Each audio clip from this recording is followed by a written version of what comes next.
Hello and welcome to FIFA Saved My Life. A very different FIFA Saved My Life today. It is National Suicide Prevention Day, the 10th of September. It comes around every year, and the month of September is National Suicide Prevention Month and or Awareness Month. And again, obviously today, the 10th, is the bigger day of Suicide Prevention Day. And I wanted to talk to you a little bit about it. It's something separate than what I normally do, which is normally FIFA orientated. If you've ever watched my channel, it's about the video game FIFA.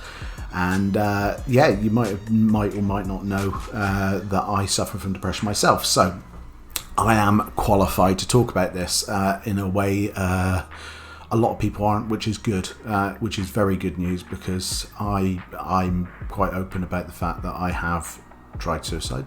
I have got to that point a couple of times in my life, and obviously I'm still here, but I've got to that, so I do understand fully what it's like to get to that level of desperation, and how it feels, and what it looks like from the outside world. So first of all, a bit of background. Yes, I do have depression. I've had depression for a few years now, very bad depression, and I spend my time doing an awful lot on YouTube due to the fact that it helps me.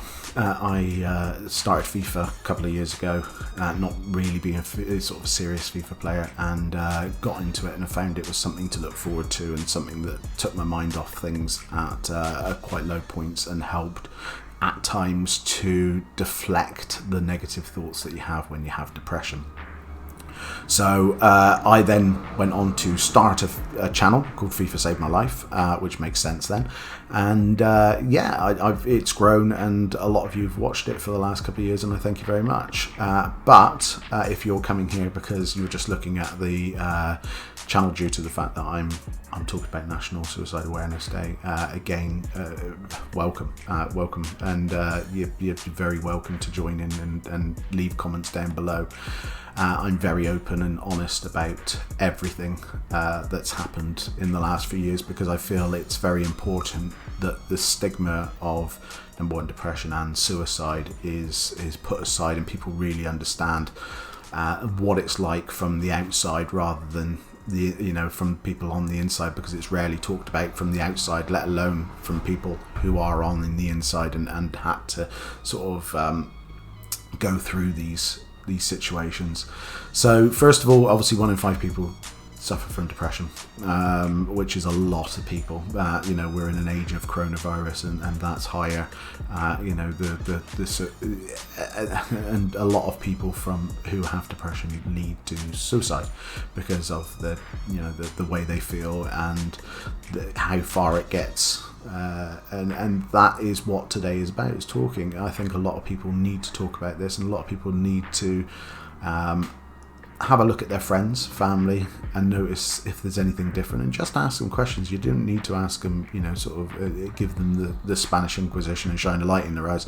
You just need to ask them if they're okay, and how they're feeling, and just have a general chat, and you will not know the difference that makes. That can be sometimes the difference between life and death. As I said, I've tried committing suicide a couple of times in my life due to the fact of depression, and I think a lot is down to the fact that you feel hopeless, you feel people from the outside world don't understand it, and you're almost trying to prove a point. A pointless point, because you're not around once it's been proven, which is not something you think about at the time. That's a dead certainty, and it's not because you don't care or anything like that. It's because you're just tired of feeling that way. I can tell you that now, that you are just very tired of feeling ill and a burden, and fed up and saying the same thing all the time, or pretending that you're okay and not being able to tell people because you feel that it's an imposition to them and it's too much for them to handle, and why should they have to put up with it, and so on and so forth. So you get fed up with that, and there is only one way of solving it, because the other way is waiting to see if it ever goes away, and there's times where it really doesn't feel like it's ever going away. I'm over 2 years now with this, and it doesn't feel like it's ever going away, and it might never go away. And part of the therapy and treatment that you go through is, if it doesn't go away, what do you do? How do you live with this rather than fight it? And that's sort of the stage I'm at now, is rather than do I sort of fight it all the time, which I've been doing for the last few years. Do I accept it and embrace it and live with it, and how do I live with it, sort of thing? And that's my next stage. And again, all that is aimed towards making me feel less likely to commit suicide, which is the aim. Quite rightly so. There's people who are working hard to keep me alive, because I have this voice in my head continuously telling me that that's the way to go. It is the best way to do it, and you don't feel selfish, you don't feel angry with the world or anything like that. You just feel hopeless, and you just feel enough's enough. And people who say it's a selfish way out and that have no idea. It really isn't. It isn't nice when you think about what could be left afterwards, and the dust settles. It really isn't, and people sort of can make you feel a bit ashamed of that, and that's again not the right way, because it's like you are ill continuously for years. I feel like I've got the flu all the time. I feel like I'm sick. I feel tired. I feel angry. I feel like a constant hangover, just every day, all day, for years. And that gets to you after a while. That gets enough's enough. And it sounds horrible, but if you're an animal, they would probably put you out of your misery if this was how much pain you are. But you're not. You're human. You have to fight it. And that's the right thing to do, and that is why I take pills. That is why I take medication. That's why, and that's the aim. And there is hope afterwards, but you don't know that at the time.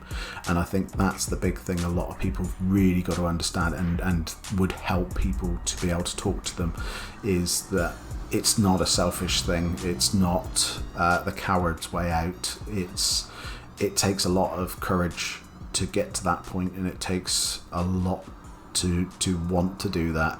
So it needs a lot to bring you back, and the best way of doing that is family, friends, pets.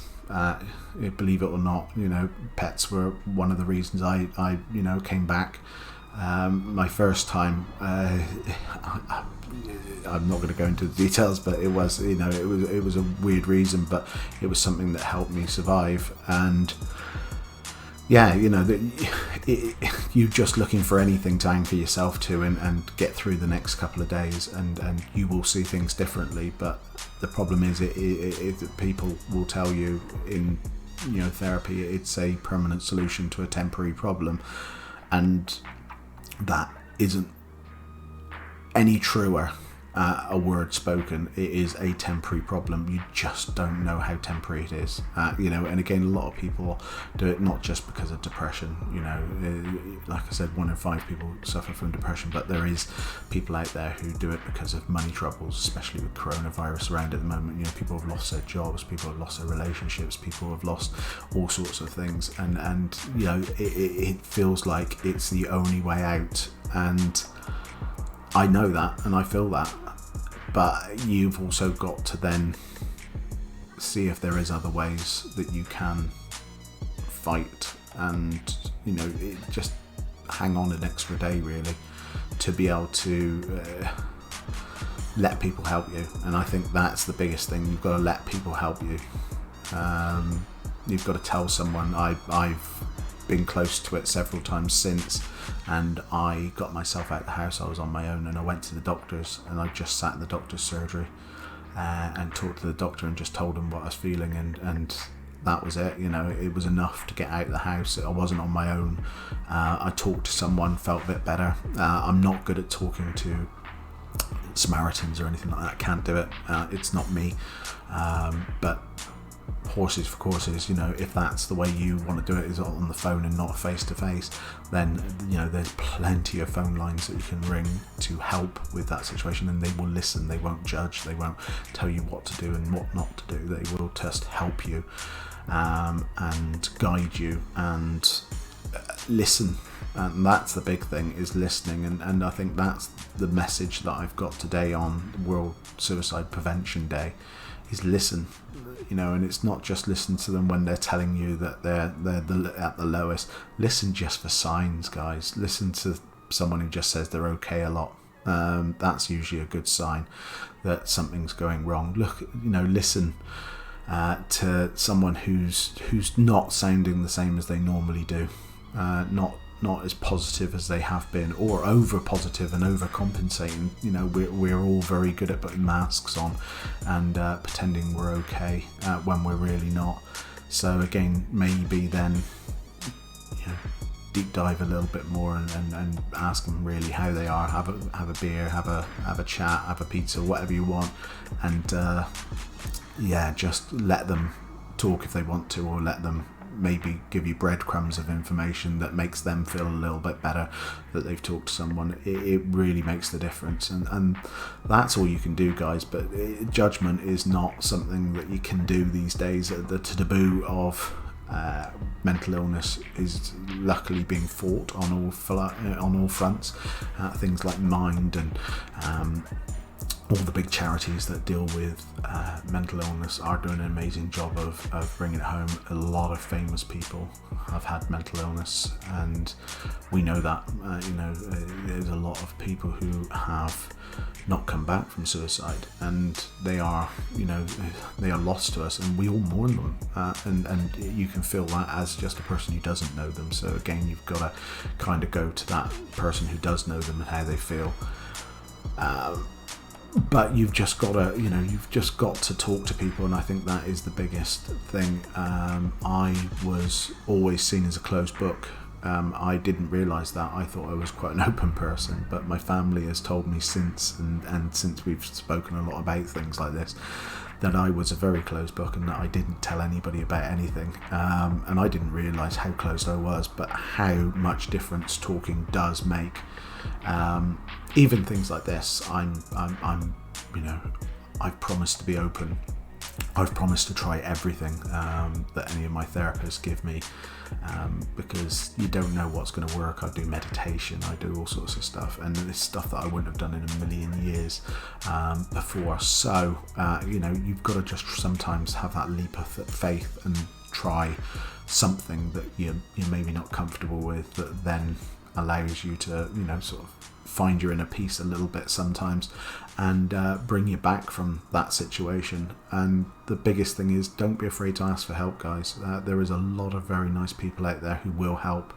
I'm very lucky. I've got a very good family who helps me with things like this. I talk to them. They're aware of the days that I'm really bad, and very caring when that happens. And there are ways, I think they're grateful for the days that I'm not. But it's, I've got a carer who I deal with all the time, Amy, and she's amazing. She helps me a lot. Mum and dad, all sorts of people. I've got a great circle, but that didn't stop me. So sometimes it can be just a friend that you haven't talked to for a couple of weeks that makes a massive difference. So again, let me drill at home. Talk to people, be honest with people.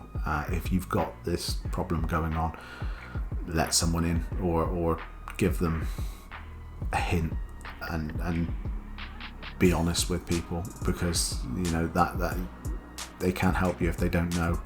I know that more than most. And if you're a friend of someone who you think might be dealing with this, then again, ask the question more than once, by all means. But they will talk if they want to talk, and just be a friend. That's all you can do. But there you go. It's National Suicide Prevention Day. Let's talk, everybody. Let's make sure that we're okay with everything. And I will be back with more FIFA orientated stuff soon. But if you've got any questions down below, please ask, even if you want me to do it privately back to you. I'm more than happy to talk to you guys. I'm not a doctor. I'm not going to give you advice on what to do or anything like that. That's not my bag, if you like. I am just someone who's gone through it and knows what it feels like. More than happy to recommend certain services that you can talk to that have helped me along the way. And also, if you want to have a chat, then that's what I'm here for, guys. I'm quite happy to do a live stream and just have a chat, but I'm not the oracle, I'm not a guru, I'm not all-knowing, but I am someone who's been through it. So by all means, drop us a line, and as I always say, take care of yourself, and if you can't, find someone who can. Take care, bye bye.